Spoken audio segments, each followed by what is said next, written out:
My brothers and sisters, I got a correction to make. I just did a video. In that video, I mentioned that the eclipses, the three eclipses, do not form an Aleph. I may have said alpha. And if I said alpha, I definitely meant Aleph. And that was just a slip of the tongue. But that, and I showed you pictures of what an Aleph looks like. The problem is I was showing you modern Hebrew. And I want to thank, I had two brothers, I think they're brothers, could have been sisters, but I believe they're brothers, that corrected me.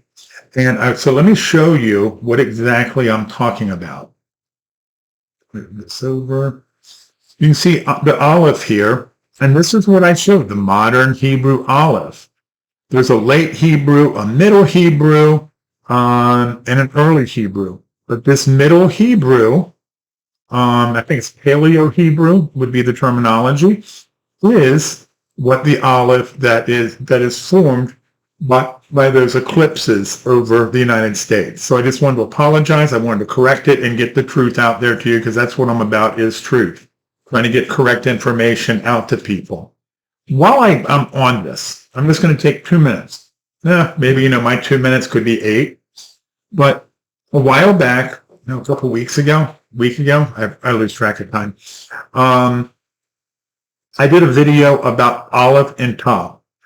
Another video I showed how the book of Revelation is more than likely written in Hebrew, not Greek. And then when Messiah did not say, I am the Alpha and the Omega, he said, I am the Aleph and Tav. And that is a huge difference. It makes a huge difference, because when you realize that in Scripture, I'm going to show you this. And this works differently for some reason on my laptop than it does on my phone. It's a lot easier on my phone. I'm going to break up the tools, and I'd be able to see it just scrolling down here. I don't. So I have to click on this thing. I don't even know what it means, but forward in line, it breaks it out differently. You see this little ET right here, this Hebrew 853? This is an Aleph and a Tav. Tav and Aleph. Anyhow, they don't form a word. That's why it's not translated as a word. And if you looked at the definition, it give you this little transition thing, whatever. The bottom line is they didn't know what it meant, because Messiah had not said, I am the Aleph and Tav. This shows up and you'll notice it shows up twice here, right by God created the heaven, God created the earth. You get one there and one here. In Leviticus 23, the feast days, there's 17 times. This is Messiah showing up in Scripture almost 11,000 times in the Old Testament. I'll give you one other one that's kind of cool. Let's look up the word Ruth. No, I actually want the word Ruth, and I forget which verse it is. When Boaz, Boaz, kinsman redeemer, picture of Messiah, takes Ruth to be her husband, what we'll see here is that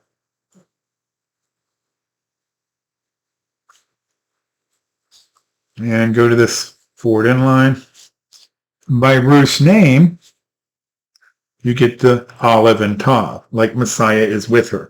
It didn't show up any time before that, but once she marries Boaz, that is in there. And it's kind of cool. It shows up almost, let me see if I can do this real quick. I'm not used to working out of this page. Oop.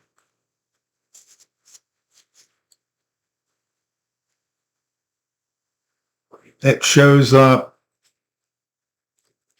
10,979 times in 6,781 verses. That's wild. So you can click on this, and every time you see, it doesn't show up all the time, but any of these verses, you can click on it and see where Messiah is showing up. So in the Old Testament, the Aleph and Tav, what did that mean? Moses wrote it. They kept it in there. Most Christians, it's the Alpha and Omega. It's not the Aleph and Tav. What does that mean? It's kind of cool. Thank you so much. Appreciate the heads up and correcting me. Hey, I really appreciate that. God bless you guys. Take care.